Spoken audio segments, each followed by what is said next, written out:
Okay, so I want to say some more things about the specific EU situation. I think we really have to see and have to confirm that the EU, for me it's not the EU, for me it's the European communities. For me the things start to get bad with the Maastricht Treaties and with the Single European Act, because this was a blueprint of the Round Table of Industrialism.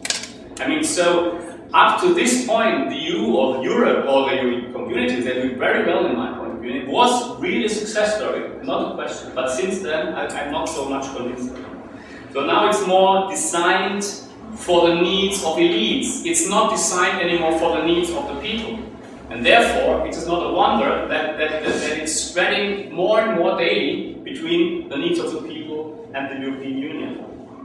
So the European Union is, in my view, quite disconnected to the people in general. If you talk to the people on the streets, they are not much. They don't know how the EU works, and they say it's so far away. So it's not. They are not really into it. And let me put it a little bit provocative. For me, Brussels is an incest society. I mean, I live here now since 1 year. So the peoples live in a delusion of being Europe. Peoples live in the delusion of being the civil society. This is a joke in my point of view. People who live in Europe, even if they work for NGOs, myself, we are not ordinary citizens anymore. We are not Europe. People who live here in Brussels, they speak at least 2 or 3 languages. There is no lack of taxpayers' money. I mean, so they don't have the problems of everyday life that people have who live in the member states. I mean, my father wouldn't have any chance to sit here to follow this debate. Then you can say, okay, perhaps that he's too stupid for Europe. So, but I mean, he's also a European citizen, I'm sorry. So the people here are educated way over average, and you just have to take that into account. I don't say that it's bad, but it is not Europe. Many people in the institution hate the national state. It's also something which I do not really understand, because the national states also changed. It's not the national states of the end of the 19th century anymore. But on the same time, my fear, I can tell you, is that these people who hate the national states want to have one huge European national state, which is not democratically controlled. So for me, this is even worse. So at least we know about the national states and their function. There's a control of power. The EU has no control of power.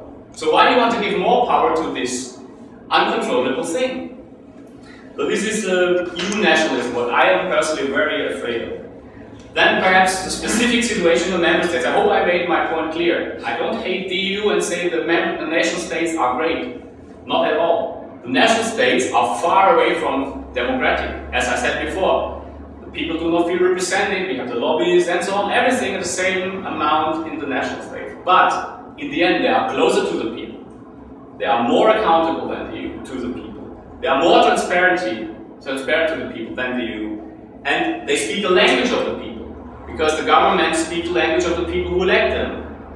And it is the entity that people feel connected to. These are also facts. So I think the national states or member states of the EU, they have to do their homework. This is the most important thing, is that there is a democratization of the national states. You cannot just leave that out. And if you don't do that, I think it is very dangerous to give more power to the EU, which is even less accountable. So I think we need more direct citizens' participation in the member states.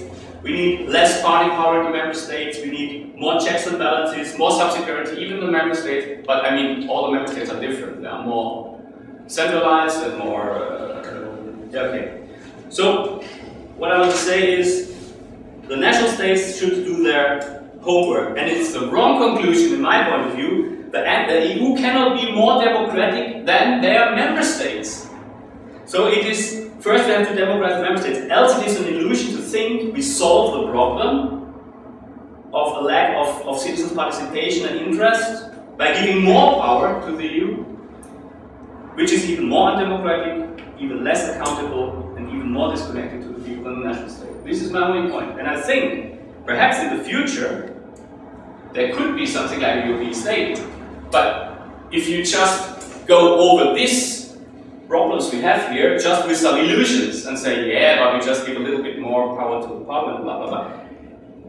This would be a disaster for Europe, And without going on with the integration in the EU, without taking the people into the boat now, and not having this treaty, and not having this constitution now, if we do not stop this integration, without having the people into the boat, then it will be a disaster thing on the European level.